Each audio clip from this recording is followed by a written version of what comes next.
Bismillahirrahmanirrahim. Alhamdulillahi rabbil alamin. Wassalatu wassalamu ala ashrafil anbiya'i wal mursalin wa ala alihi wa sahbihi ajma'in. Qala Allah Ta'ala fi kitabihil aziz. Bismillahirrahmanirrahim. Iqtaraba lin-nasi hisabuhum wa hum fi ghaflatin mu'ridun. Muslimin dan muslimat, mudah-mudahan dirahmati Allah.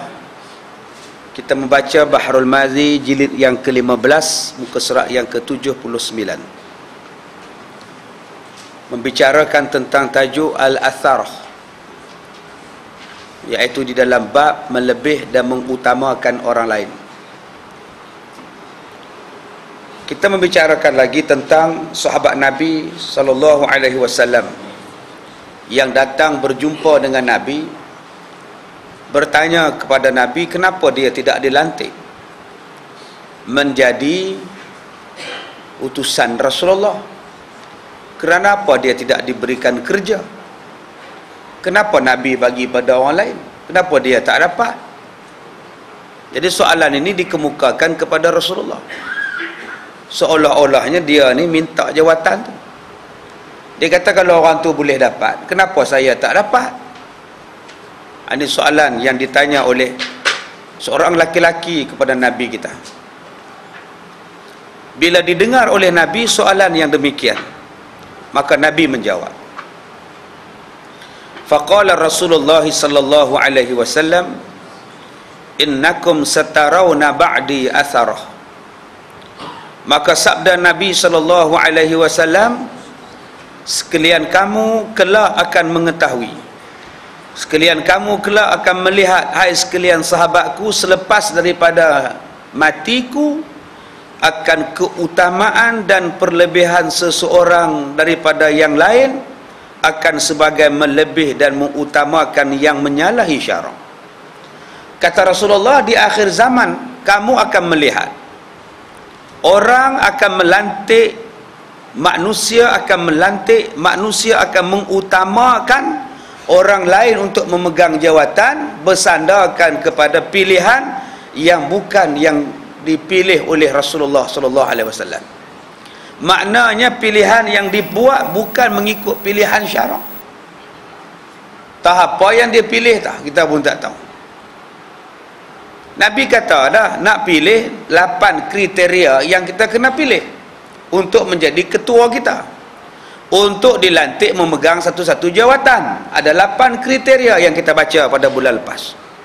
Yang pertama sekali, hendaklah diletakkan dia orang yang betul-betul beriman kepada Allah. Kita letakkan dalam bab semayang, kita mesti semayang mengikut Rasulullah. Mana-mana tu imam yang tak ikut Rasulullah, kita tak mau ikut. Bila kita berpuasa, kita dah tetap dalam hati kita mesti ikut puasa cara Rasulullah. Mana-mana orang yang berpuasa lain daripada Rasulullah, kita tolak. Kita nak buat haji, kita mesti ikut haji macam Rasulullah buat. Mana-mana haji yang dibuat lain daripada Rasulullah, kita tak mau. Semua benda pendek kata kita nak ikut Rasulullah. Tetapi di dalam bab memilih pemimpin, orang tidak mau ikut cara Rasulullah. Tidak lagi dipilih ketua yang macam mana Rasulullah nak, yang taat kepada Allah, yang berilmu, yang beriman. Di akhir zaman, kata Nabi, pilihan-pilihan itu sudah tidak ada. Bukan lagi dipilih orang-orang yang diletakkan oleh Rasulullah, sebaliknya diletakkan benda-benda lain, perkara-perkara lain, kriteria-kriteria lain untuk dijadikan asas dilantik sebagai ketua. Seperti seseorang itu tiada pandai dan tiada alim dan tiada cukup tadbirnya pada memerintahkan zakat, maka dijadikan dia memerintah bab zakat. Orang yang tak tahu bab zakat, yang tak rupa nak amanah bab zakat, tak rupa nak amanah dalam bab pengurusan harta, dilantik untuk menguruskan harta, zakat dan sebagainya. Dan seperti orang yang tidak tahu menjadi imam dan pimpinan orang, maka dijadikan dia imam dan pimpinan. Dan seperti orang yang suka hatinya cenderung kepada zalim dan suka makan suap apabila memegang jawatan, maka dialah diberi jawatan hakim dan sebagainya. Dan lain-lain lagi Nabi sebut di akhir zaman benda ini akan berlaku. Yang bukan ahlinya dilantik sebagai memegang sesuatu jawatan. Jumpa tak Tuan Haji? Tuan Haji jumpa tak? Mai saya cari. Nah, lagi tak jumpa, tak seronok lah. Kitab betul je ni. Kalau kitab betul jumpa, kitab tak betul tak jumpa lah.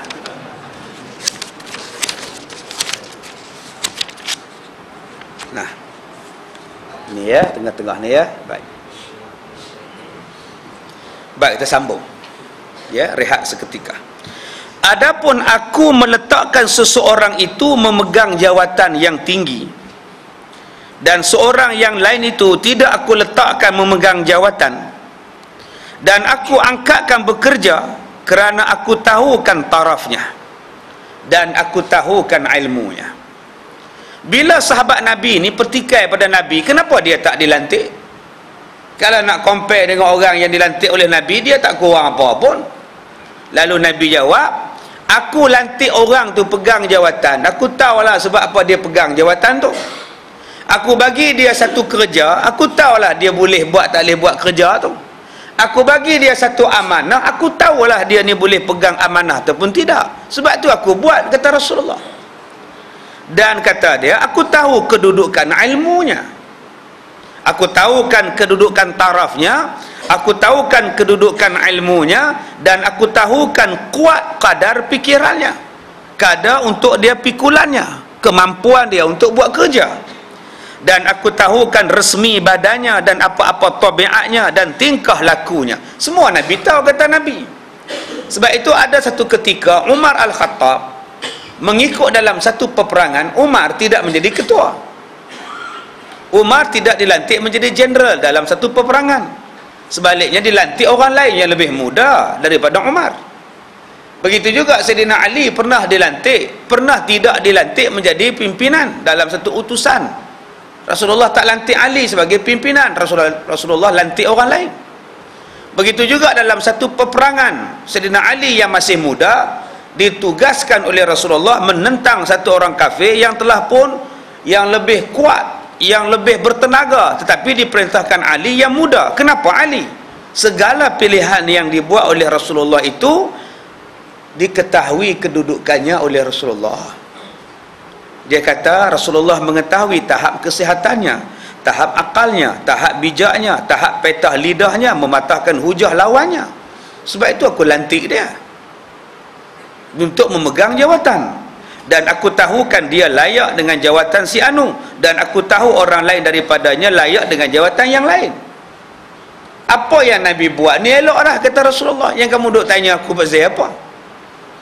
Apa yang aku pilih ni elok dah, kamu jangan tikai lah. Tuan-tuan yang dirahmati Allah, bila Nabi buat macam ini, semua kerja jadi elok. Manusia yang alim yang bernama Muaz bin Jabal dilantik menjadi gubernur di negeri Yaman. Apa jadi pada Yaman di bawah pemerintahan Muaz bin Jabal? Dengan orang alimnya, dengan ilmunya, dengan beraninya. Begitu juga dengan Khalid Al-Walid yang baru memeluk Islam, tiba-tiba sudah dilantik menjadi jenderal. Sedangkan ada orang lain yang lebih lama daripada Khalid, kenapa tidak dilantik oleh Rasulullah? Kenapa Khalid yang baru Islam dilantik menjadi jenderal? Apa yang Nabi buat? Nabi meletakkan seseorang pada tempatnya. Nabi meletakkan orang yang patut pada tempat yang patut pada dia. The right man on the right place. Ini kaedah yang diletakkan oleh Rasulullah.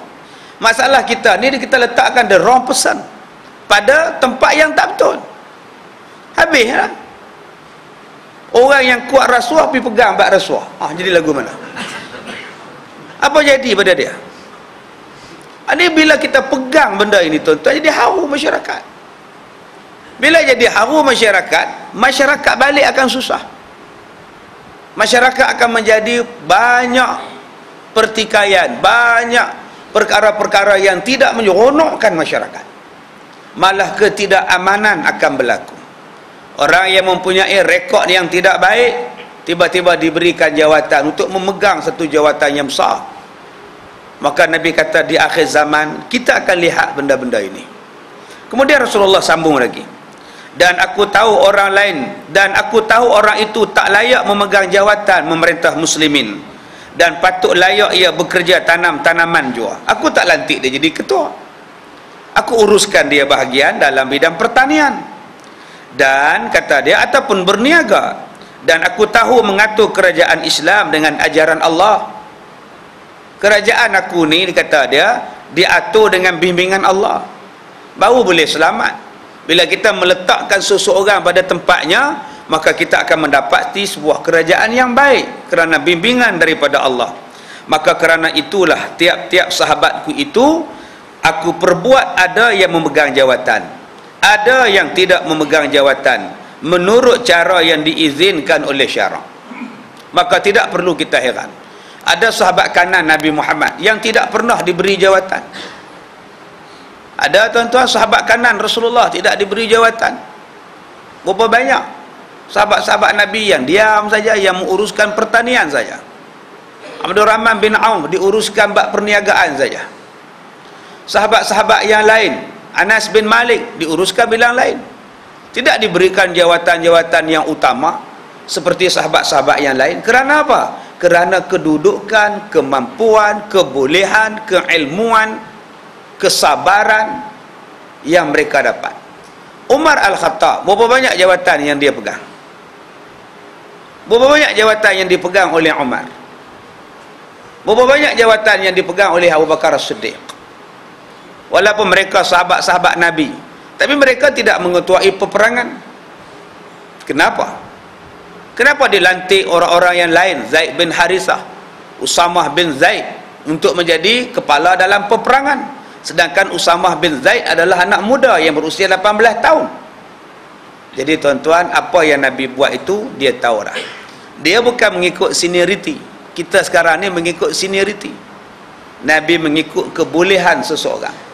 Nabi menilai pada amanah seseorang.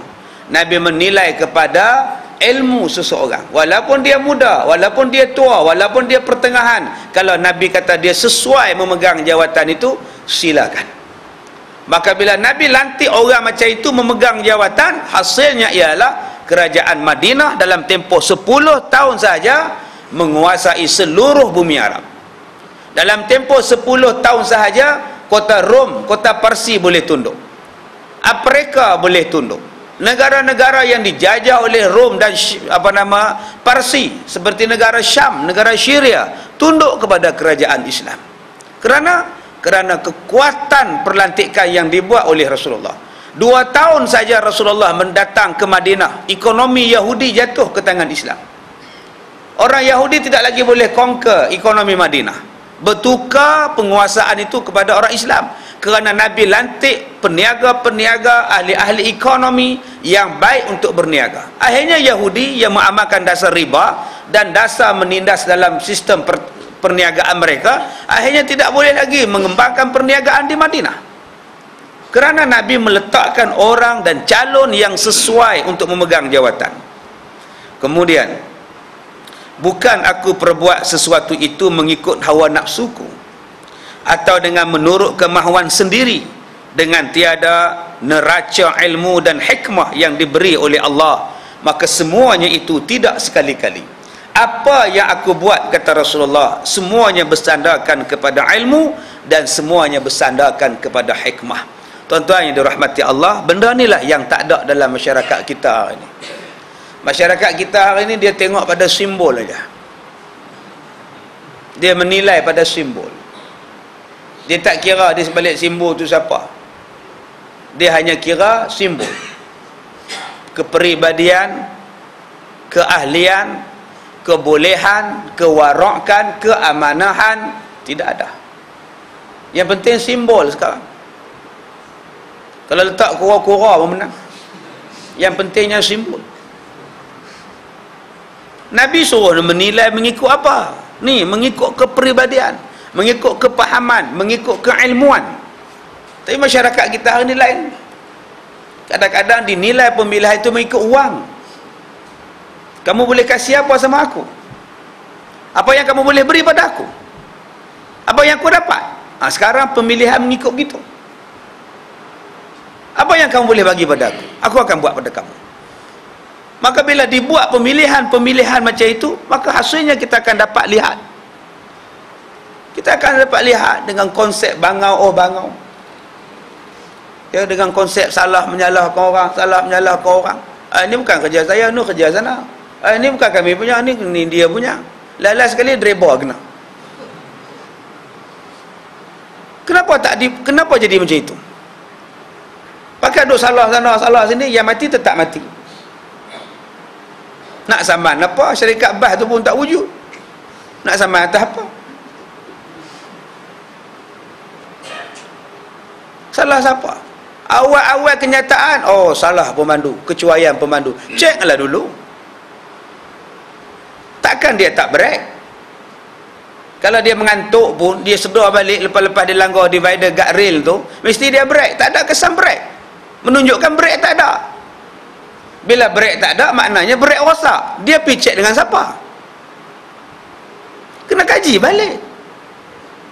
Bila kita kaji daripada awal balik, kita tertuduh dia, mungkin dia di bawah pengaruh alkohol, mungkin dia di bawah pengaruh dadah. Cepat kita cakap. Postmortem belum lagi kita dah buat keputusan dah. Tuk-tuk kita buat keluar, dia banyak track record yang tak elok. Siapa punya kesalahan? Tak ambil tindakan. Ini tuan-tuan yang kita sama-sama fikir tentang nasib kita. Budaya kita selepas 50 tahun merdeka. Budaya kita begitulah. Budaya suka tuding ke orang. Bangau, bangau. Ni salah. Ni katak punya. Hujan turun ni katak panggil. Pasal apa hang sakit perut, pasal aku makan nasi basi. Pasal apa nasi basi, kayu api basah. Semua pakai duk salah pada orang. Padahal semua terlibat sama. Kalaulah driver bas tu bawa laju sampai ke Pulau Pinang, tak ada siapa marah dia. Semua penumpang tadi akan turun bas dalam keadaan segembira. Terima kasih mak, bagus laju. Pasal selamat sampai. Cuba kalau tak sampai, aksiden, semua akan tunjuk dia bawa laju. Kenapa jadi macam itu? Cuba tanya pada satu makcik yang terlibat dengan kemalangan jalan raya. Sebelum kejadian tu macam mana keadaan dalam bas tu makcik? Makcik daripada Pudu tu, makcik tidur lah. Sedang-sedang di hospital lah. Dia makcik tak tahu lah. Jadi orang macam ni tanya, apa dia kerja tidur? Nasib baik dia sedang dekat hospital. Kalau dia sedang-sedang dalam kubur lagu mana? Tanya pula pada orang nombor 2. Macam mana sebelum kemalangan tu berlaku?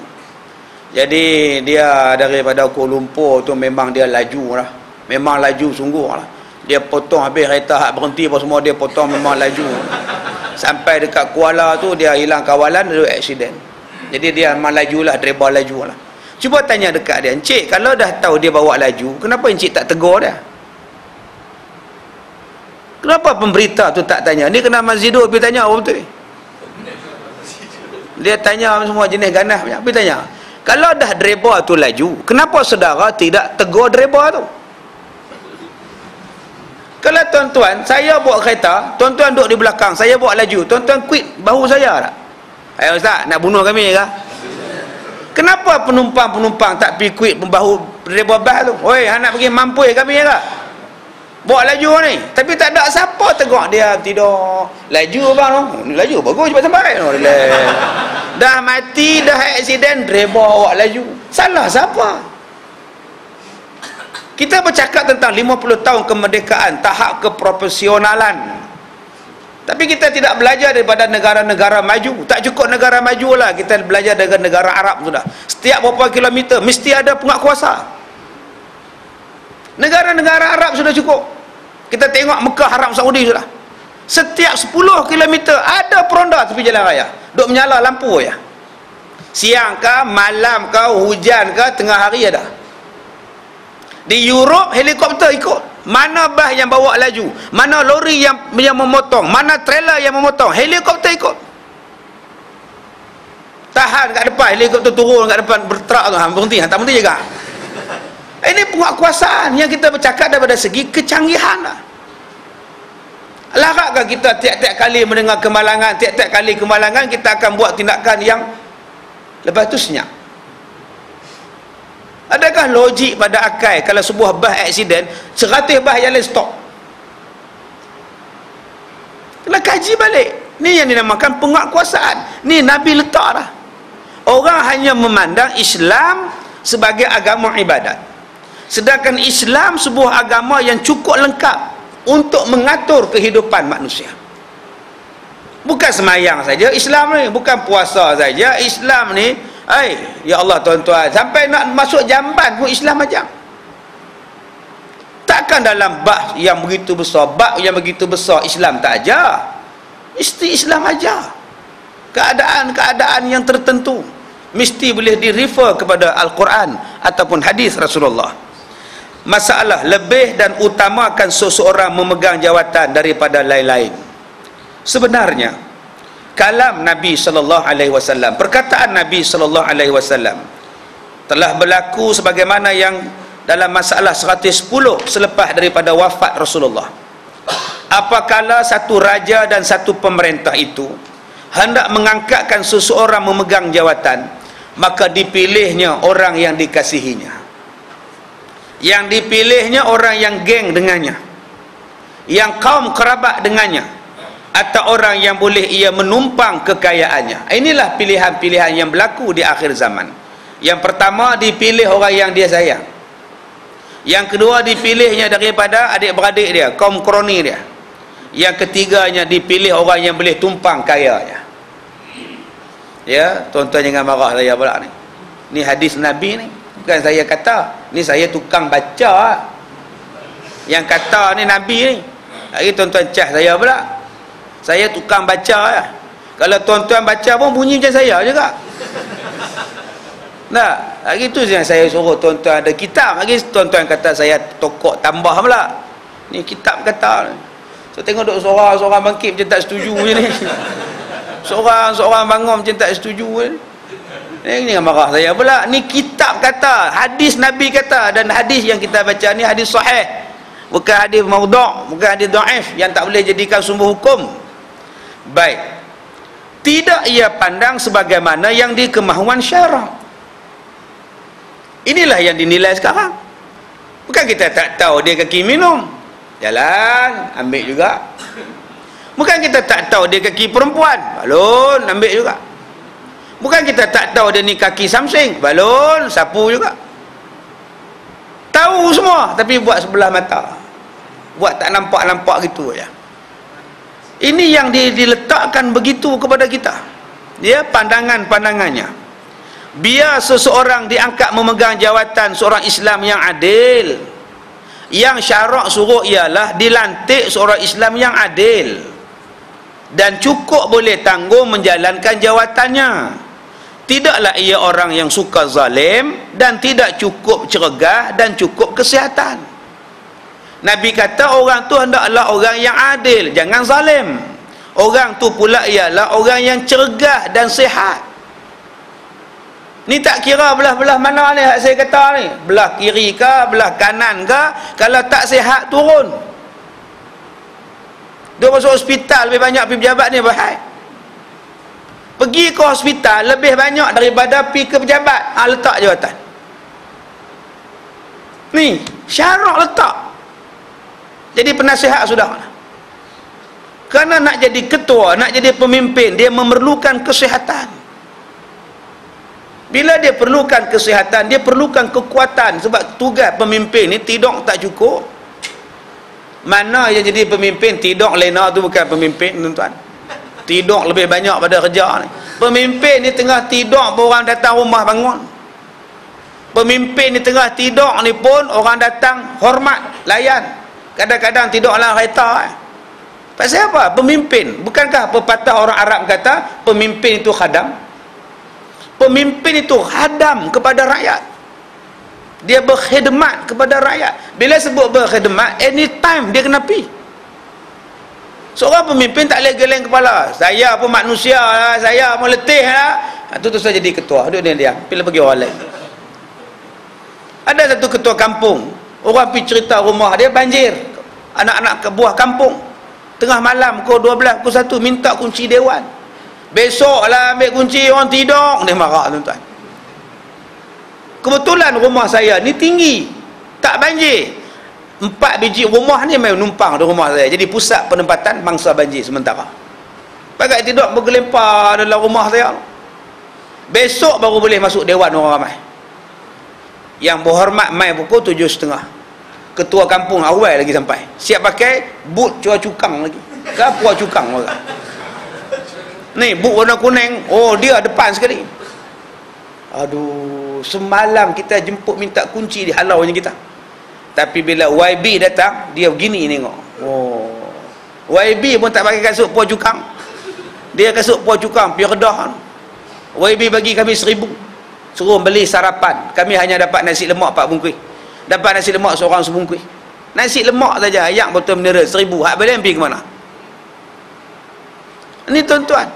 Bukan kata YB tak bagus. YB bagus. Hak melawat YB ni YB Cina.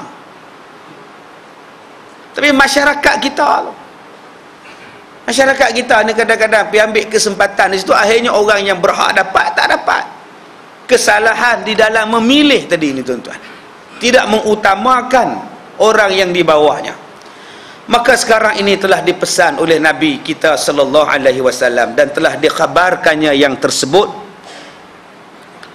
Maka apabila seseorang itu berjumpa yang demikian, yakni berjumpa pemerintah negeri mengangkat dan meletakkan orang yang tak patut memegang jawatan, apa kita nak buat? Tadi Ustaz cerita tentang ketua kampung Ustaz teruk. Apa nak buat Ustaz? Kita boleh pergi tolak dia ke Ustaz? Kita boikot dia ke Ustaz? Dia macam mana Ustaz? Nabi ajar. Nabi bukan setakat cerita aja, Nabi cerita juga macam mana nak buat. Nabi simbah hesik ke dia Ustaz? Ya, tuan-tuan jangan duk buat macam tu. Nabi kata apa? Fasbiru hatta talqauni alal haudi. Maka hendaklah kamu sabar. Sabar sekalian kamu. Dan taat kepadanya pada barang yang tiada maksiat. Dan jangan lawan akan dia. Hingga jumpa sekalian kamu akan daku di atas kolamku di padang mahsyar. Maka di sana tempat terima balasan jahatnya atas kamu. Senang Nabi jawab. Sabar dengan dia. Jangan kata apa pada dia. Jangan lawan dia. Jangan bantah dia. Ikut cakap dia. Selagi mana perintahnya bukan maksiat. Biarlah dia buat tak betul pada kamu. Biarlah dia buat zalim pada kamu. Bila sampai di padang mahsyar nanti, kamu tuntut hak kamu di hadapan dia. Tuntut hak kamu di hadapan Allah. Subhanallah tuan-tuan. Boleh bayang tak? Berapa orang di bawah kita? Saya ketua kampung, anak karya saya berapa orang? 500 orang. 500 akan tuntut pada saya di hari kiamat. Seorang tuntut pun kelang kabut lah. Sekupang aja seorang tuntut. Sekupang aja. Tuhan, dia hutang saya sekupang. Sampai kelak tak bayar. Nak bayar dengan apa sekupang tu? Tahu apa tahun di hari kiamat. Bayangkan 500 orang. Besar sikit, satu don 25,000 orang. Besar sikit satu kawasan parlimen 150,000 orang. Besar sikit satu negeri juta, satu negara 20 juta. Subhanallah. Semuanya pakat dakwah. Apa yang tuan-tuan tak puas hati sekarang? Dakwah. Sekarang senyap sudah lah, jangan bantah. Kata Nabi, jangan bantah apa? Jangan pergi ambil tunjuk perasaan, jangan pergi balin telur busuk. Jangan. Duduk diam-diam, tengok TV sudah. Tak puas hati tentang apa? Simpan elok-eloklah buku 35, besok tunjuk buku tu dekat Tuhan. Saya nak cah yang ni, saya nak dakwah yang ni, saya nak tengok yang ni, saya nak tengok hak saya ni. Ini hak benda-benda yang saya nak tengok. Allahu Akbar. Sebab tu tuan-tuan yang jadi ketua di sini, faham-faham, ingat-ingat, kita tak hidup lama di dunia. Esok lusa kita mati. Jangan kita buat satu benda yang orang akan mendakwa kita. Berapa banyak orang yang orang duk mengaji elok-elok, yang orang duk kuliah elok-elok, akhirnya dirampas surau, dirampas masjid. Langsung orang tak boleh mengaji. Langsung orang tak boleh mai kuliah. Berapa ratus orang yang mai kuliah, semua akan dakwa dia di hari kiamat. Sebab tu ustaz dia tak kisah kalau kena buang. Walaupun nama dia bukan Aiman, tapi dia tetap tak kisah. Kalau setakat dia dibuang tak ada apa, tempat lain panggil dia. Ustaz ni sebenarnya main mengajak lagi susah daripada tak main. Saya ni kalau tak main lagi senang, saya boleh duduk di rumah di Ipoh. Senang tuan-tuan, malam-malam minggu macam ni relax, pergi tepi sungai ke apa ke. Bawa anak-anak tengok klip-klip. Lagi senang. Orang tak panggil lagi senang. Yang susahnya bila orang panggil. Berapa jam nak main tu dengan jam lah, dengan aksiden lah, apalah, baru nak sampai. Baru nak sampai, nak mandi lagi. Tak mandi pada subuh ni tuan-tuan ni. Susahnya nak main tu. Lagi susah. Sebab tu tuan-tuan, yang susahnya kalau dijemput, yang senang kalau tak dijemput. Lagi senang kalau dibuang, lagi senang. Langsung saya akan ada alasan di hari kiamat. Kamu kenapa tak mengajak? Kenapa kamu tak bagi kuliah? Kenapa kamu tak nasihat? Saya nak nasihat apa? Mereka buang saya hari tu. Elok-elok saya mengajak, mereka kata jangan main dah ustaz kami dah cukup lah. Pasal mereka tak boleh main dah cukup dah, tak mau dah, kami tak mau dah. Senang. Siapa yang buang kamu tu? Masa tu saya report kat Tuhan. Saya cerita tu je buang saya sebut nama dah. Agak-agak siapa? Dia akan dipanggil lah, senang. Betul ke kamu buang ni? Dia duk baca kitab, dia duk baca hadis, dia duk baca ayat Quran, kamu buang saya apa? Sebab tu bila dibuang, sabar, fasbiru, relax aja. Apa susah? Saya tak susah. Tak lah tuan-tuan, tak ada apa masalah. Yang akan kita tuntut besok di hari kiamat, yang kita kena takut sekarang ni, anak-anak tuntut kita sebagai ketua keluarga. Isteri kita sabar dengan kezaliman kita, nafkah tak bagi, yang dia bagi penyepak aja. Ya, perlindungan tak bagi, rumah dia tak jaga, nafkah nu tak bagi, pendidikan tak bagi. Isteri sabar. Isteri tak kata apa, suami tak pernah ajak sembahyang. Isteri sabar bila suami tak bagi nafkah bulan-bulan. Tapi di hari kiamat dia akan tuntut. Kalau dia nak tuntut, dia tuntut. Kenapa kamu tak sembahyang? Suami tak ajak. Nanya tuan-tuan. Kenapa sembahyang kamu tak betul? Suami tak ajak. Kenapa mandi hadas besar kamu tak betul? Suami larang pergi mengaji. Mula-mula saya belajar dah bab tu, tapi suami larang. Suami kata duduk di rumah, masak papedom kat dia, saya tak pergi lah. Dia akan dakwah balik di hari kiamat. Itu baru setakat isteri, baru setakat anak-anak. Agak-agak lepas tak tuan-tuan tanggungjawab kita sebagai ketua keluarga dalam rumah tangga? Kok yang ni sangkut lah. Sebab tu kalau tuan-tuan di sini tak kahwin, tuan-tuan selamat satu bab. Kalau tuan-tuan di sini tak kahwin, sampai sekarang tak kahwin, tuan-tuan selamat satu bab. Siapa nak dakwah tuan-tuan? Anak tak ada, isteri tak ada, kan relax. Sebab tu tuan-tuan jangan duk perli, jangan duk hina orang yang tak kahwin. Jangan hina dia. Ni bila nak kahwin ni lambat, orang dah beranak cucu lah, duk pakai apa ni, repuk dalam kain lah ni. Jangan kata macam itu. Kadang kita duk cakap bahasa lagu tu, patutnya kita pergi jumpa dia. Ni no bujang sampai kelar dia, seronok lah di hari kiamat. Allah tak soal hang dalam bab pendidikan rumah tangga, nafkah rumah tangga. Tak ada, kan dia selamat satu bab lah. Habis tu ustaz, saya dah kahwin ustaz, nanya lah. Tak apa, cari pahala, bela isteri anak elok-elok. Dah kahwin. Bayangkan tuan-tuan yang menikah 2-3 sini, lagi banyak masalah. Nak kena soal itu, nak kena soal ni, ya Allah. Ya isteri nombor 1 lulus, isteri nombor 2 sangkut tak mana. Macam mana tuan-tuan Allah nak soal kita ni? Dia fikir-fikirlah, jangan hina orang. Dia dapat anak ke, dia tak dapat anak ke, dia dapat suami ke, dia tak dapat isteri ke, lantaklah ke dia. Sekurang-kurangnya dia telah selesai satu bab. Sebab tu tuan-tuan tak payah susah hati kalau tuan-tuan anak yatim. Sebab tuan-tuan tak ada dosa dengan mak bapak. Allah dah lepaskan satu beban di hari kiamat. Allah takkan tanya, kenapa kamu dahaka pada bapak kamu? Nak soal apa, pak tak pernah tengok. Nak tanya tentang bapak pasal apa, bapak dah tak ada. Selesai tu masalah. Tuan-tuan tak payah bersedih-sedih lah pasal anak yatim. Relax-relax lah. Ni asal raya sedih, asal puasa sedih, pak tak ada, mak tak ada. Relax lah tuan-tuan. Tuan-tuan ingat pak ada, mak ada, seronok kan? Ada simbah dengan milu panas, dia pergi setrika anak dia, dia pergi pijak anak dia, dia pergi bunuh anak dia, dia pergi rogol anak dia, lagi masalah. Bersyukurlah dengan apa yang kita ada. Kita tidak ada bapa daripada kecil, sekurang-kurangnya kita tak ada dosa dengan bapa. Kita ada bapa sampai sekarang, pak kita masih hidup, kita boleh dapat pahala belah bapa kita. Di mana kedudukan kita pun semua dapat peluang. Sama ada peluang dapat pahala cara ini, pahala peluang cara ini pun masing-masing adil Tuhan bagi. Tak payah tuan-tuan nak kata dia untung lah, mak dia ada, pak dia ada, dia dapat pahala banyak, saya tak ada apa. Jangan. Allah Ta'ala bagi kepada kita pada kedudukan yang Allah tahu. Nabi kata tadi dah, aku lantik dia tu, aku tahu kedudukan dia. Begitulah Allah, dia bagi dan dia tak bagi pada kita, dia tahu kedudukan kita. Boleh atau tak boleh menerima sesuatu jawatan. Sabar je lah. Tuan-tuan tak ada anak, relax lah. Allah tahu sebab apa tuan-tuan tak perlu anak. Walaupun tuan-tuan sangat berhajat pada anak. Kenapa Allah tak kurniakan anak juga? Buat macam-macam cara, makan ubat, makan air akar kayu, pergi berubat sana, pergi berubat sini, pergi menurun sana, menurun sini, tak beranak juga. Tuhan tahu kenapa Tuhan tak bagi. Kita sebagai makhluk redha saja.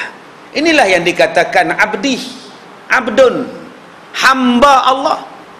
Apa dia hamba Allah? Hamba Allah tidak akan pertikai apa jua perintah Allah.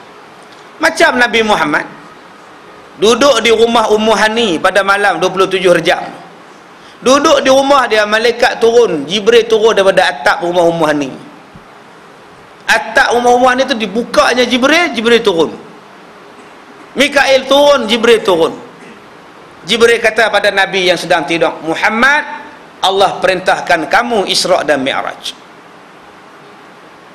Silakan, kata Rasulullah. Terus jawab, silakan. Jom. Rasulullah kata apa? Jom. Cuma tak ada heboh aja. Rasulullah kata jom, silakan. Inilah hamba, dia tak ada petikai, dia tak ada soal, dia tak ada tanya, jalan terus. Kalau tuan-tuan tengah tidur malam-malam, kawan main jemput, Mat, jom. Mana? Masjid, jom. Agak-agak tuan-tuan jawab apa? Buat apa? Mayang apa lagi? Malam ni ada ceramah. Siapa ceramah? Ustaz Kazim. Daripada mana? Ipoh. Ada makan tak? Soalan tu 4-5 soalan baru sampai. Ini hamba apa? Hamba Allah, dia tak ada soal-soal. Nabi Muhammad mana ada soal? Bila Nabi terbang pergi ke Baitul Maqdis, singgah di Madinah, Muhammad semayang, terus semayang, Allahu Akbar. Kalau dia bukan hamba, dia tanya tak, nak semayang apa ni? Apa semayang apa ni? Mana dia? Nabi tak buat. Nabi semayang dulu, habis semayang Nabi tanya, pasal apa? Muat ni Jibril, apa nama Muhammad, kamu tahu tak kamu semayang di mana tadi tu? Tak tahu. Itulah Madinah. Nanti kamu akan pindah ke situ. Sampai lagi, singgah lagi, Muhammad semayang di sini. Nabi pun terus semayang, Allahu Akbar. Naik kenderaan, naik. Dalam perjalanan Jibril tanya, kamu tahu tak kamu semayang di mana tadi? Tak tahu. Itu nama dia Sajaratul Musa, tempat Nabi Musa jaga kambing di situ. Tak tanya, tak banyak tanya, tak tahu apa, dah suruh buat. Inilah hamba. Kita sekarang bila Allah suruh buat, bila Nabi suruh buat, kita jawab apa? Dah sampai masanya kita perlu melaksanakan peraturan Quran, peraturan Islam dalam menangani masalah rogok dan jenayah seks. Jadi dengan pendekatan Quran ini saya merasakan bahawa dia akan mendapat mengurangkan atau menyelesaikan masalah rogok. Ini satu cadangan. Apa jawab kita? Kita akan menubuhkan dulu Suruhanjaya untuk mengkaji sesuai ataupun tak sesuai. Boleh nak kaji perintah Tuhan. Siapa kita untuk mengkaji perintah Allah? Ini yang dikatakan manusia yang bukan hamba. Manusia yang hamba, Allah bagi ke, Allah tak bagi ke, saya terima. Allah suruh buat, saya buat. Allah tak bagi buat, jangan buat. Senangnya hidup sebagai hamba. Bila manusia tidak merasakan diri dia hamba, maka dia akan bantah, dia akan cabar, dia akan lawan. Bila dia bantah, cabar dan lawan, maka bala dan bencana akan sampai kepadanya. Baik, kemudian tadi bila orang itu zalim, Jangan bantah dia, jangan lawan dia. Yang mana perintahnya okey, ikut. Yang mana perintahnya tak okey, jangan ikut. Sabar saja. Di hari kiamat nanti baru kamu minta dan dakwanya di hadapan Allah. Lebihkan seseorang atas seseorang lain pada jawatan. Sesungguhnya telah dikhabarkan oleh Nabi SAW kepada umatnya sebelum Nabi wafat. Akan berlaku selepas daripada wafat baginda, dilebihkan seseorang atas seseorang yang lain pada memberi jawatan dengan jalan yang menyalahi syarak. Selepas Nabi wafat, kata Rasulullah, orang akan melantik seseorang bukan lagi mengikut pilihan Tuhan, pilihan agama. Yakni apabila pemerintah negeri mau mengangkat seseorang yang berjawatan hakim atau apa-apa kerja syarak, maka diangkat akan orang yang tiada layak menanggungnya kerana bukan ahlinya. Maka rosaklah bidang kehakiman. Habis rosak, tuan-tuan. Kita pun naik takut dah sekarang ni. Orang duk perhatikan kita. Macam-macam rupa pasien nak pergi mahkamah. Ya, kita ingatkan orang perempuan je yang bertudung lingkup, lelaki-lelaki pun sekarang macam-macam pasien. Sebab tak pakai purdah je pergi mahkamah. Dibatal saja. Oh, ditolak. Oh, ditolak. Oh, tak sesuai. Saksi tak sesuai. Ditolak. Itu macam mana hak sesuai? Lama-lama jadi apa kes ni, tuan-tuan? Orang pun pedak nak ikut lah. Orang tak pedak lah. Orang lain ni duk suka persona. Habis cerita abad ni, habis tak ada apa. Ni, habis rosak ni dia kata ni. Kemudian katanya lagi, tetapi dipilihnya dan dilebihkan dan didahulukan orang daripada orang lain kerana kerabatnya, kaum kerabatnya, atau kerana taulan handai yang dikasihnya, atau orang itu dapat ditumpang kayanya dan sebagainya. Maka itulah yang dikhabarkan oleh Nabi SAW kepada kita, seperti mana yang tersebut dalam satu hadis Nabi SAW yang diriwayatkan oleh Abi Musa At-Tirmizi. Hadisnya begini: An Abdillah anin Nabi SAW qal innakum sataraw atharah ba'di atharatan wa umuran tunkirunaha. Diriwayatkan daripada sahabat Nabi yang bernama Abdullah bin Mas'ud, kata Nabi adalah Nabi bersabda bahawasanya sekalian kamu kelak akan melihat selepas daripada matiku akan perbuatan melebihkan seseorang daripada yang lain yang menyalahi syarak, dan sekalian kamu akan melihat perkara-perkara mungkar, perkara-perkara yang engkar sekalian kamu akan dia. Bila dilantik yang bukan ahlinya, kamu akan melihat banyak kemungkaran yang akan berlaku. Hadis yang kita baca ni, tuan-tuan, juga adalah hadis sahih. Kemungkaran akan banyak berlaku apabila dilantik orang yang bukan ahli untuk memegang jawatan.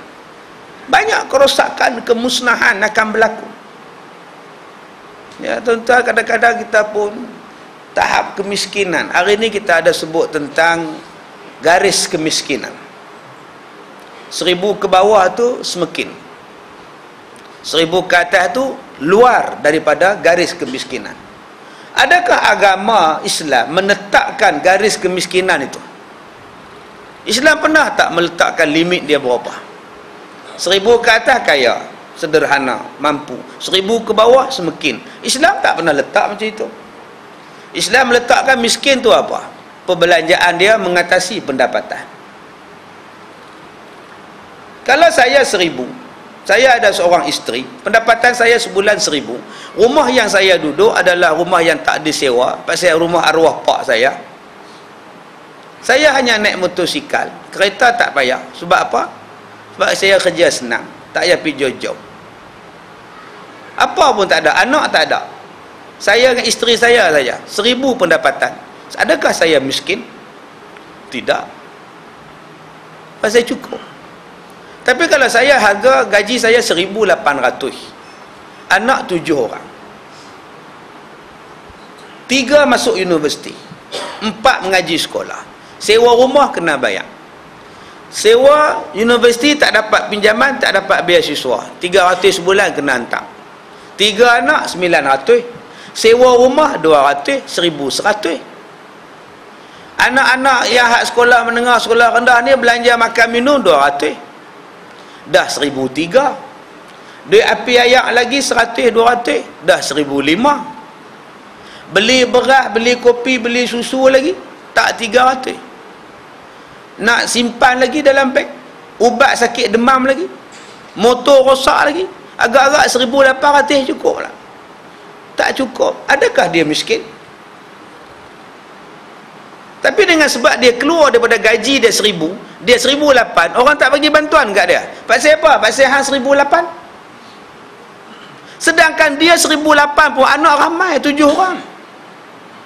Anak universiti pandai-pandai belaka.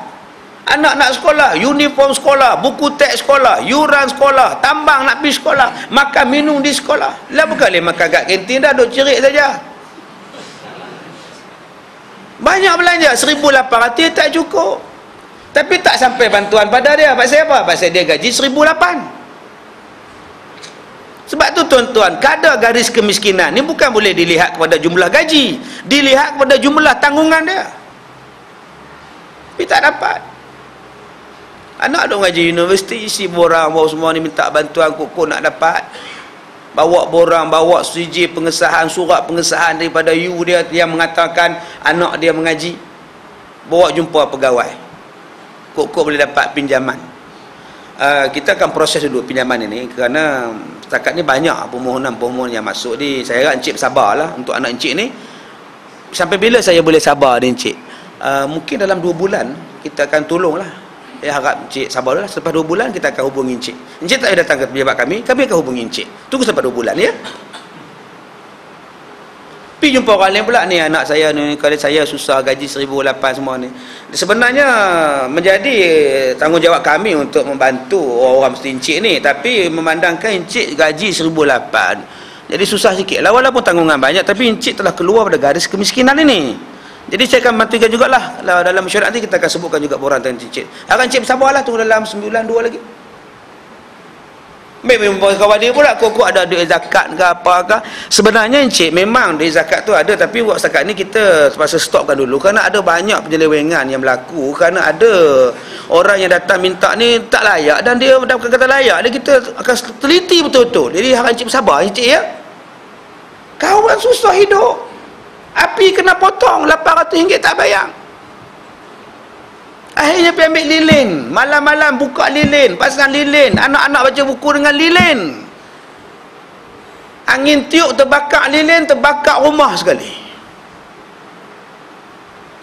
Buat lari anak ke depan, buat lari anak ke depan. Dia masuk balik, kok boleh selamatkan baju buku sekolah anak. Anak-anak tengok, pak tak keluar, mak tak keluar. Anak-anak pergi cari mak dalam api yang terbakar. Akhirnya 3 anak mati, 2 suami isteri mati, 5 mati. Sasa kata mati hari ni, besok kita akan bagi bantuan serta-merta lah. Kita akan bagi bantuan pendidikan RM200 sebulan sampai mereka habis belajar. Kita akan buat rumah yang lebih selesa untuk mereka lah, dan kita akan menyambung bekal api semula. Adakah itu masyarakat selepas 50 tahun merdeka? Nak tunggu mati pun nak tolong kah? Tuan-tuan, kalau orang miskin sini, tuan-tuan minta bantuan jangan harap dapat. Tunggu tuan-tuan mati dulu. Buatlah rumah terbakar ke aksiden, baru anak-anak dapat. Apa nak jadi ni tuan-tuan? Berapa banyak kelang yang hutang tunggakan bil tak bayar, tak dipotong. Berapa banyak kolom berak, kelang-kelang yang begitu besar, hutang ratus-ratus juta, tak dipotong bil. Kenapa hamba Allah ni orang susah? Kalau nak potong pun tak mampu nak bayar, buat ansuran macam mana? Encik bayarlah juga, kami akan supply juga api ke rumah encik. Encik bayarlah RM50 sebulan. Tak boleh ke tuan-tuan? Orang Melayu, orang Islam, rakyat Malaysia, bila mati kita, oh bantuan mencurah-curah mai. Cubalah dia tak mati, adakah dapat bantuan? Apa lagi tuan-tuan, kalau 50 tahun merdeka, bangsa kita tak boleh ubah lagi. Kalau penjajah pun dia tolong. Ini anak cemerlang, anak dia universiti 3 orang. Kalau penagih dadah di Serenti yang boleh bagi RM19 9 kupang sehari, kenapa anak dia di universiti tak boleh bayar RM19 9 kupang sehari bersamaan dengan RM600 sebulan? Kalau serenti boleh dapat bajet RM600 sebulan untuk penagih dadah, kenapa budak universiti yang cemerlang tak dapat RM600 untuk sebulan? Adakah budak ni nak jadi budak isap dadah baru dapat duit? Adakah kita puas hati, kita rasa puas kan bila tengok 5 rentung, tuan-tuan? Sampai bila kita nak berubah masyarakat kita? Ni yang Nabi letak ni. Nak pegang jawatan tu siapa? Yang nak pegang bahagian tu siapa? Kalau dilantik orang yang adil, insya-Allah dia buat keadilan. Tapi masyarakat kita sekarang, kata Rasulullah, tidak mahu lagi mengikut kepada peraturan ini. Maka hasilnya, kata Nabi, kamu akan lihat kemungkaran yang banyak. Ini kemungkaran dia. Benda ni tak kena pada kita, sebab tu kita tak rasa apa, cuba kena pada kita. Seorang anak yang dapat bantuan RM200 selepas bapak dia mati, bolehkah dia belajar dengan tenang? RM200 ni aku dapat sebulan, pak sepak aku mati, puas hati ke dia? Pak aku sanggup korbankan nyawa untuk dapat RM200 sebulan. Ini yang sama-sama kita kena fikir, tuan-tuan. Duit banyak. Tahun 2008 Tok Soh buat sukan. Penganjuran sukan pun tak bayar, invoice dalam sukan pun tak bayar, partisipan dalam sukan pun tak ada. 2008 free from sport, tak ada. Tak ada. Kalau nak main bola pun setakat main bola kat kampung aja. Main futsal sudah. Main liga kampung, berebut piala ketua kampung sudah. Tak payah nak buat pertandingan besar-besar. Duit untuk bajet sukan, duit untuk penganjuran sukan, duit ni bagi pada orang yang nak belajar. Free of charge, universiti free, maktab mereka free, sekolah mereka free, buku mereka free, kasut sekolah free, beg sekolah free, tuan-tuan. Berapa bajet untuk sukan dalam setahun? Berapa bajet? Juta, bilion. Bilion ni bagi orang yang nak mengaji, bagi orang yang nak belajar, free setahun. Alangkah senangnya nikmat 50 tahun merdeka. Seorang bapa hantar anak dia sekolah, baju free, kasut free, seluruh free, seluruh dalam free, beg free, sekolah free. Daripada kita duk nganjur sukan, 1 sen kita tak menang, kalah 5-0. Harapkan badminton kalah dengan Concoro pun kalah. Nak harap apa? Kita kata bawah belia 19 tahun main bola bagus, kalah juga bagus pun. Kalau menang, apa yang manfaat pada kita? Nabi suruh bersukan, tapi bukan Nabi suruh membuang duit dengan bersukan. Sekadar nak main badminton, main. Tapi tak disuruh berjuta-juta habiskan. Juta-juta yang begini banyak, tolong orang miskin nak belajar. Beg sekarang tidak ada lagi yang murah. Beg sekolah macam kita dulu sungguh lah. Beg agenda motor pergi sekolah, beg cak Superman ni pergi sekolah lah. Mana ada budak-budak naik bas Superman dah tak mau dah. Semua Power Rangers belakang, Transformer semua dah. Kasut dulu kita boleh lah pakai kasut plastik, harga RM4 dulu, pakai seminggu tak lalat kasut plastik tu lah. Semua nak kasut Spark, yang ada Spark, kilat-kilat semua. Mana ada barang murah lah. Dulu kita bawa 2 kupang cukup, RM11 pun belum tentu cukup. 2 kupang cukup dah. Lah RM1, RM2 mesti punya lah. Kena anak sekolah besar sikit, RM5 lah. Di kampung RM1 pak ni menggeletar duk keluar kat anak ni, terpaksa keluar lah. Jadi tuan-tuan, nikmat yang begitu banyak Allah Ta'ala bagi, pulangkan balik pada kita. Ni yang Nabi suruh sebut dalam hadis kita ni, yang Nabi suruh kita ni, melihat perkara-perkara yang mungkar. Sebenarnya perkara-perkara yang mungkar itu amatlah banyak, dan semuanya telah dikhabarkan oleh Nabi SAW sebelum Nabi wafat. Ketika Nabi baca di atas mimbar akan khutbah, Nabi baca daripada subuh sampai ke asar. Habis sembahyang subuh, Nabi bangun duduk di atas mimbar. Nabi baca benda-benda yang akan berlaku sampai hari kiamat. Habis nak sembahyang asar, baru Nabi turun. Daripada pukul berapa tu? Daripada subuh sampai ke asar. Tak, daripada pukul 7 sampai pukul 4:30 petang, cakap tak berhenti. Kata sahabat, siapa yang kuat ingat, dia ingat. Siapa lupa, dia ingat setengah. Panjang. Ni, mimbar kita ni, Jumaat sekali je pakai. Cuba kuliah maghrib ni pakai mimbar. Agak-agak orang repot lah. Nabi Muhammad tiap-tiap waktu bila nak ceramah, naik atas mimbar. Kita je tak pakai, setahun sekali je, 2 kali setahun, dengan Jumaat 4 kali sebulan. Mimbar 60,000, 70,000, pakai 4 kali sebulan. Tuan-tuan yang dirahmati Allah, Nabi pesan dalam satu khutbah yang panjang tentang perkara-perkara mungkar itu apa. Maka siapa yang melihat perkara mungkar itu hendaklah dilarang, seperti mana yang tersebut dalam masalah 53 sampai 60 juzuk yang ke-15. Dan perkara mungkar itu ialah maksiat-maksiat seperti yang tersebut dalam masalah 45 dan 47 juzuk yang ke-15 ini juga. Diterangkan kepada kita benda-benda maksiat yang begini banyak. Tetapi di akhir zaman benda maksiat tidak dianggap sebagai maksiat. Sebaliknya benda ibadat pula dianggap sebagai maksiat. Benda maksiat tidak dianggap maksiat sekarang. Diberi periktirafan yang hebat-hebat. Seorang penyanyi menyanyikan lagu hanya 3 buah, mendapat perolehan 17,000. Sebab itu mak bapak berlumba-lumba nak suruh anak jadi penyanyi. 3 lagu 17,000. Kena 6 lagu, kereta sebiji. Kena 9 lagu, Allah Akbar. Ustaz berapa dapat? Yang mengajar sampai terkeluar dak tekak. Dia mengajar ilmunya sampai ke akhirat nak guna pakai. Ilmu hak ustaz ajar ni sampai ke akhirat pakai. Penyanyi yang menyanyi tu kita dengar dia masa tu saja. Masa tu saja kita dengar dia menyanyi 17,000. Ilmu yang kita dapat ni berguna sampai kita kemati besok. Berapa orang nilai dia? Orang tak nilai. Sekarang ni dinilai apa? Penyanyi. Dan dianggap pula tidak maksiat. Diberikan anugerah yang bermacam-macam, diberikan kepada pengiktirafan yang bermacam-macam. Ini contoh maksiat. Televisyen kita penuh dengan maksiat. Televisyen. Buka ya, saya rumah saya TV saya campak lah. Tak ada anak-anak tak dibenarkan buka TV melainkan berita. Melainkan cerita P.Ramlee. Itu saja. Apa pun saya tak pergi dah. Nabila ke apa ke tak boleh dah.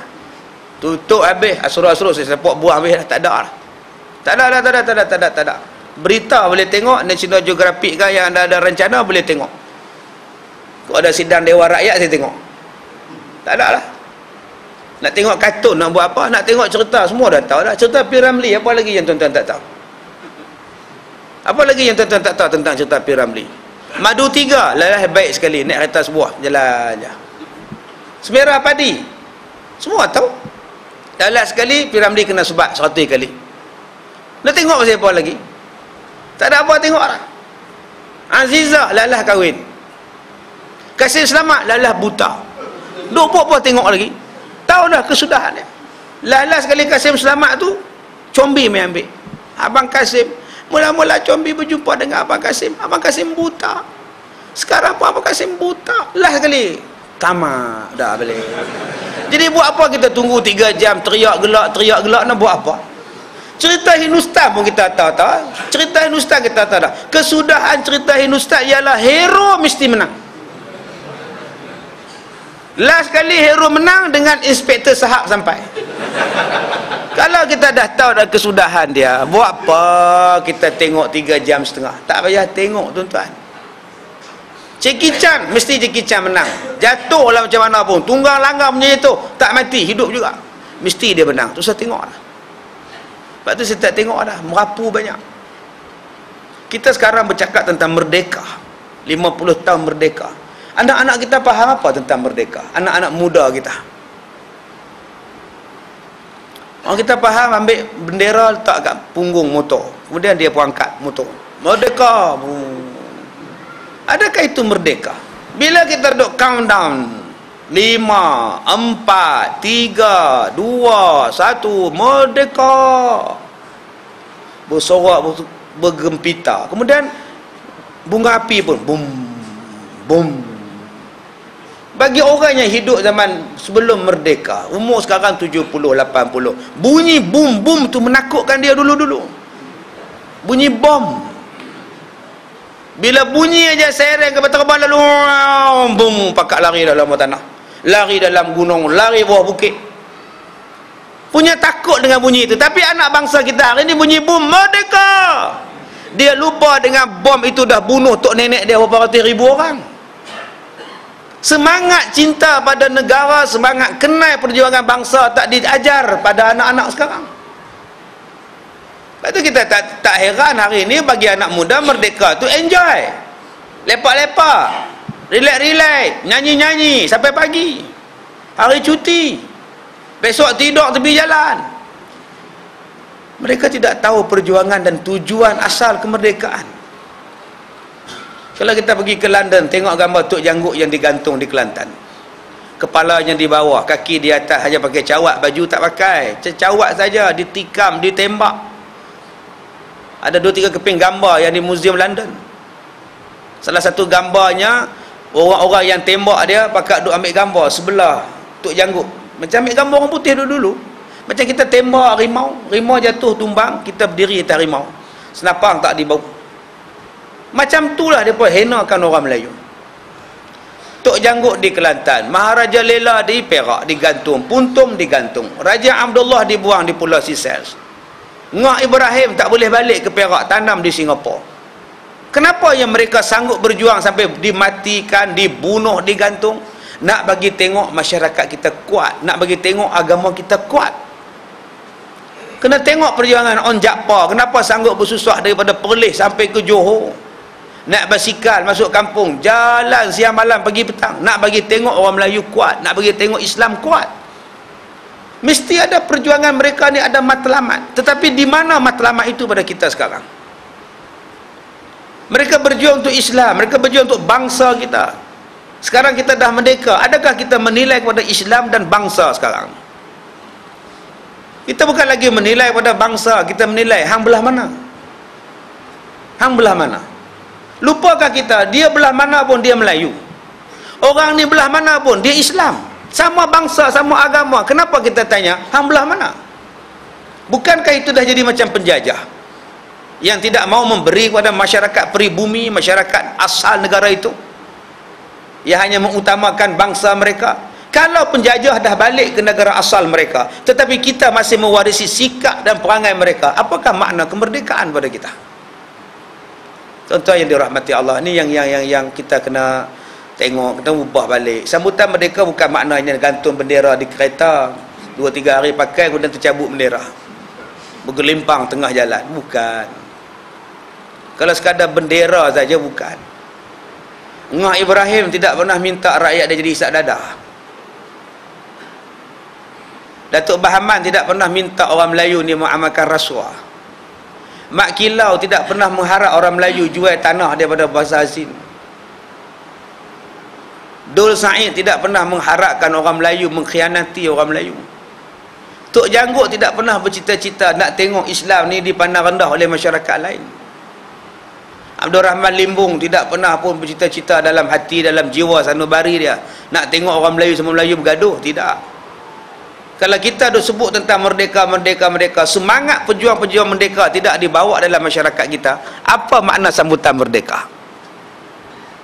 Patutnya dalam sebulan merdeka ni tuan-tuan, sebarang unsur penjajah dalam rumah, dalam masyarakat tak boleh buat. Macam Thailand buat. Thailand, siapa saja hina Raja Bhumipol Adulyadej tangkap sekarang juga. Siapa yang hina bendera Thailand tangkap sekarang juga. Sebab tu tak ada siapa rakyat Thailand berani hina raja mereka Bhumipol Adulyadej, tak pernah. Tak ada tuan-tuan. Mana-mana rakyat asing hina negara kami, hina raja kami, hina bendera kami, tangkap, buang negeri sekarang juga. Halau balik kalau dia pelancong. Kalau dia rakyat tempatan, penjara serta merta. Sebab tu semangat kebangsaan, sayangkan negara di Thailand cukup kuat. Tapi orang kita menghina negara kita, menghina lagu negaraku, menghina orang Islam, menghina wanita bertudung, menghina azan subuh. Mula-mula komen kita apa? Kita tidak ada kuasa menangkap dia. Mula-mula komen, tak ada kuasa. Apa cakap macam itu? Baru hari ni punya paper, kita tak terima maaf dia.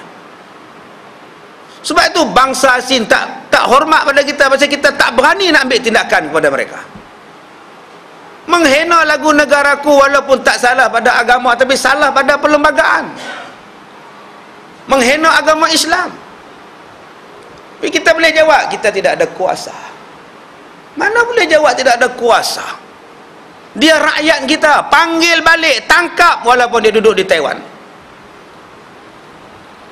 Kena buat tuan-tuan. Semangat cinta negara. Boleh hina macam itu pada kita. Sebulan ni televisyen jangan duk sia cerita-cerita orang putih. Kalau betul-betul nak bagi sayang pada negara. Dalam sehari berapa cerita orang putih, berapa cerita Hong Kong, berapa cerita Taiwan dalam TV. TV8 berapa produksi Melayu yang keluar dalam TV8 dan TV7. Berapa rancangan kemalaysiaan yang keluar dalam TV itu. Yang keluarnya Hong Kong Taiwan, Chinese Taipei, China. Tidak ada. Kalau betul-betul buat drama tentang kemerdekaan, buat apa kehendak bangsa merdeka, jiwa merdeka. Sebulan kena cerita bab merdeka ya, baru orang sayang pada negara. Tidak. Berapa banyak filem tentang kemerdekaan yang disiarkan.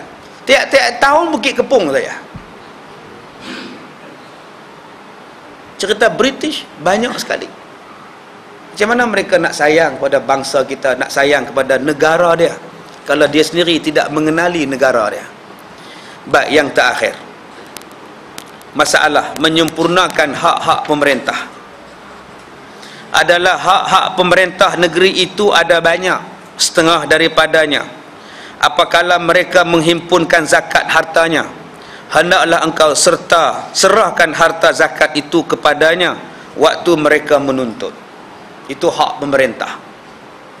Kalau dia minta zakat, bayarlah zakat. Bila bulan Ramadan ada zakat fitrah amil, minta, ada duk tunggu duk cokoh kat tangga tu, bayar kat dia. Bayar apa kat dia tak? Kalau sampai duit tak sampai, pergi mana duit zakat kita? Bayar sajalah.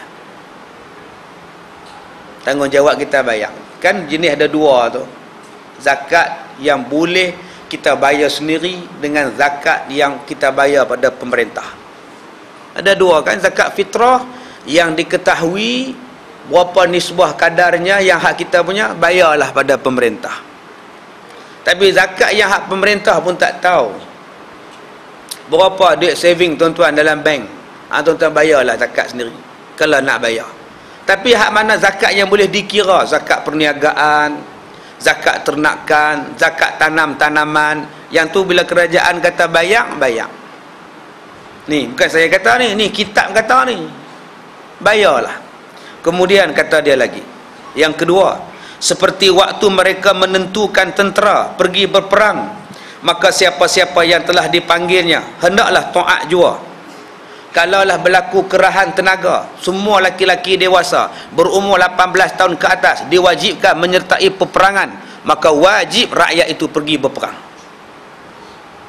Walaupun pemerintah yang panggil itu pemerintah yang zalim, wajib kita pergi. Sebab arahannya itu ialah arahan yang tidak zalim. Sebab itu Abu Hurairah pernah semayang di belakang Hajjaj bin Yusuf As-Saqafi. Sah semayang dia. Hajjaj bin Yusuf membunuh 120,000 orang sepanjang pemerintahan dia. Tetapi sahabat Nabi yang paling kanan dalam hadis semayang di belakang Hajjaj. Tak pernah dia kata batal semayang, tak sah semayang. Hang bunuh orang, hang punya kerja. Tapi hang semayang selagi mana bacaan hang betul, aku ikut belakang. Ini sifat yang ada pada hukum. Kita sekarang ni pakai buat hukum sendiri. Tengok bini dia abang gelang kabut, dia jadi imam. Apa? Aku tak ikut dia. Sekarang ni isteri dia jadi imam ke dia jadi imam? Dia jadi imam, ikutlah dia. Betul tak bacaan dia? Betul. Ikutlah dia. Kita sekarang ni pakai duk nilai persekitaran. Macam tadi saya kata tadi, gaji dia 1,800. Encik tak layak dapat zakat. Pasal encik segaji 1,800. Dia bukan minta zakat untuk dia, dia minta untuk anak dia. anak dia tu menuntut ilmu, berhaklah dapat. Jangan tengok pada bapa, tengok pada anak. Yang menuntut ni siapa? Anak dapatlah. Bukan boleh kata disebabkan encik ni encik tak dapat. Mana boleh macam itu? Asnafnya siapa? Serupalah saya ni, pak susah duduk di kampung, semekin, rumah buruk, makan tak ada, duk harap orang kampung aja. Tapi anak saya doktor, engineer. Orang nak bagi zakat pada saya. Bila nak bagi zakat, tak boleh, anak dia doktor. Anak dia hak sulung engineer. Pasal apa kita bagi zakat kat dia? Kita bukan bagi zakat kat doktor, kita bagi zakat pada mak dia, pasal anak dia tak hantar duit. Bukan tanggungjawab kita, Ustaz, tanggungjawab anak dia lah. Kalau kita nak harap pada anak dia, mampu anak dia tak bagi. Dah lah anak dia tak bagi, kita pula tak bagi. Akhirnya jadi apa pada orang tua tu? Jangan dilihat kepada persekitaran, lihat pada individu tu. Serupalah di sini. Tengok kepada orang itu. Kalau dia cakap betul, walaupun persekitaran dia teruk, betul lah cakap dia. Anak dia hak sulung, Ustaz Serenti. Anak dia hak nombor 2, penjara. Anak dia hak nombor 3, tak tahu hilang ke mana. Anak dia nombor 4 tu, duk kerja merempik kat rumah, kat kampung. Anak hak nombor 5 ni pula, duk kerja, duk buat jahat. Tak tahulah apa dia kerja apa. Tiba-tiba dia cakap pada kita, kamu janganlah buat benda tu, dosa, haram buatan kamu tu. Jangan tuan-tuan kata, alah pakcik pun anak pakcik haru, pakcik nak nasihat saya. Tak boleh cakap macam itu. Kita kena ambil cakap dia. Walaupun persekitaran dia tu teruk, tapi cakapnya benar, maka benarlah cakapan dia. Baik. Dan tidaklah boleh bantah atau enggan daripada taat dengan sebab zalimnya.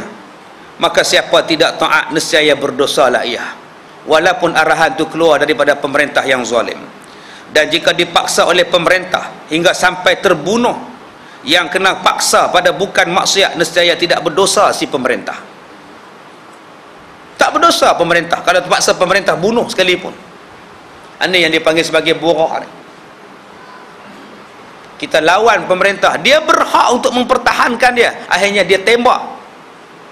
Dengan sebab kita engkar arahannya yang tidak salah pada hukum syarak, maka dia berhak tembak dan tak berdosa pula dia tembak. Lain kalau kita engkar pada arahannya yang bermaksiat. Bermula dalil yang menunjukkan suruh menyempurnakan hak pemerintah, sebagaimana hadis yang akan datang. Sekira-kiranya sabda Nabi, hendaklah kamu sempurnakan akan hak mereka itu. Sabda Nabi, wasalullah alladzi lakum, dan minta sekalian kamu kepada Allah Ta'ala akan hak yang sabit ia bagi sekalian kamu. Kata Nabi, hak-hak yang mereka tak bagi, kamu minta kepada Allah. Macam mana minta pada Allah hak yang mereka tak bagi kepada kita? Adalah tersebut dalam satu hadis menunjukkan atas suruh bermohon kepada Allah Ta'ala, menuntut hak sendiri kepada Allah. Yakni sekiranya seseorang itu kena zalim dengan pemerintah, sekiranya seseorang itu kena zalim dengan pemerintah, seperti tidak diberinya pemerintah akan harta yang mustahak baginya, atau diambil pemerintah akan hartanya tiada dengan jalan yang dibenarkan oleh syarak, ataupun boleh seseorang jatuh yang demikian, bahawa ia minta kepada Allah Ta'ala ilhamkan insaf kepada pemerintah. Apa yang tuan-tuan nak buat bila pemerintah ni zalim? Nombor 1, doa pada Allah, insafkan pemerintah. Ya Allah, bagilah hidayah pada dia. Yang haram tu haram lah, yang halal tu halal lah. Bagilah dia nampak, ya Allah. Ilhamkan, doa pada dia, insafkan dia. Yang kedua, ya Allah, gantikan pemerintah itu dengan pemerintah yang lebih baik daripadanya. Ya Allah, nampak haru sangat dah ni, mintalah orang lain pula. Yang ketiga kata Nabi, ataupun kamu tuntut kepada Allah kezaliman mereka di hari kiamat. Kalau insaf pun tak insaf, kalau tak bertukar juga pemerintah, Nabi kata apa? Tuntut hak kamu di hari kiamat. Tu saja. Bayangkan tuan-tuan, nak dituntut di hari kiamat. Bukan seorang, bukan dua, bukan tiga. Beribu manusia akan tuntut. Agak-agak kita layak ke nak jawab depan Tuhan. Kalau tuan-tuan di sini yang menjadi pemerintah, yang menjadi ketua, ingat-ingat hadis yang kita baca ni. Buat zalim pada orang, ada orang yang akan tuntut kita di hari kiamat. Akan ada orang tuntut di hari kiamat. Hak yang kita buat tak betul. Baik, insya-Allah pada kuliah bulan hadapan kita akan baca peristiwa-peristiwa yang akan berlaku daripada selepas Nabi wafat sehinggalah hari kiamat.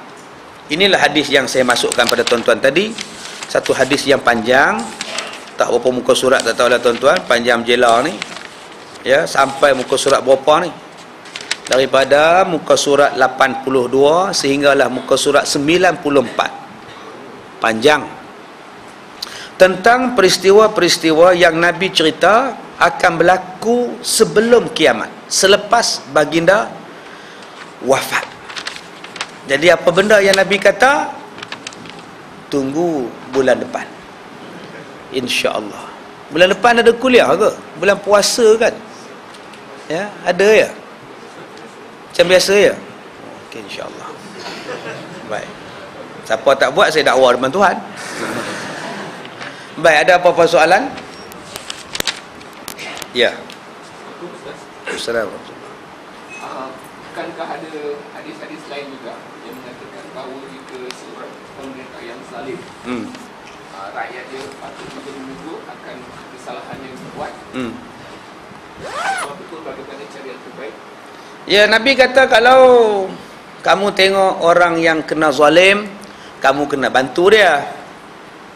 Bantu dia macam mana? Bantu dia, tolonglah untuk mendapatkan hak dia balik. Dia kena zalim, jadi kita bantu dia untuk mendapatkan hak balik. Yang kedua, Nabi kata tolonglah orang yang buat zalim. Jadi sahabat-sahabat tanya, macam mana tolong orang buat zalim? Kata Nabi, tolong dia untuk menghentikan kezaliman. Tolong dia untuk menghentikan kezaliman. Dengan cara apa? Dengan jalan nasihat. Dengan jalan nasihat. Dia tak suruh dia angkat senjata lawan. Dia tak suruh menumpahkan darah. Turun nasihat. Kalau dia tak mau dengar nasihat ustaz, tuntut di hari kiamat. Itu jawapan dia. Tak disuruh berperang. Bila berperang lagi banyak huru-hara. Orang nak makan susah, orang nak pergi sekolah susah, nak berniaga susah, nak hidup pun susah. Kalau dah tak aman. Itu kaedahnya. Lagi? Ya. Ya, jadi kalau dia tak melaksanakan hukum Allah, bukan berdosa pada kita. Kita nak, tapi tak mau buat. Jadi kita boleh dakwa di hari kiamat. Tak ada apa tuan-tuan. Dakwalah di hari kiamat. Senang masalah. Lagi? Habis dah? Kau ibu? Tak ada lah ya. Baik, sekadar itu saja. Saya minta maaf jika terkasar bahasa. Kita sudahi dengan surah Al-Asr. Bismillahirrahmanirrahim. Wal-asr innal insana lafi khusr illa alladhina amanu wa 'amilus solihati wa tawassaw bil haqqi wa tawassaw bis sabr. Saya minta maaf jika terkasar bahasa. Assalamualaikum warahmatullahi wabarakatuh.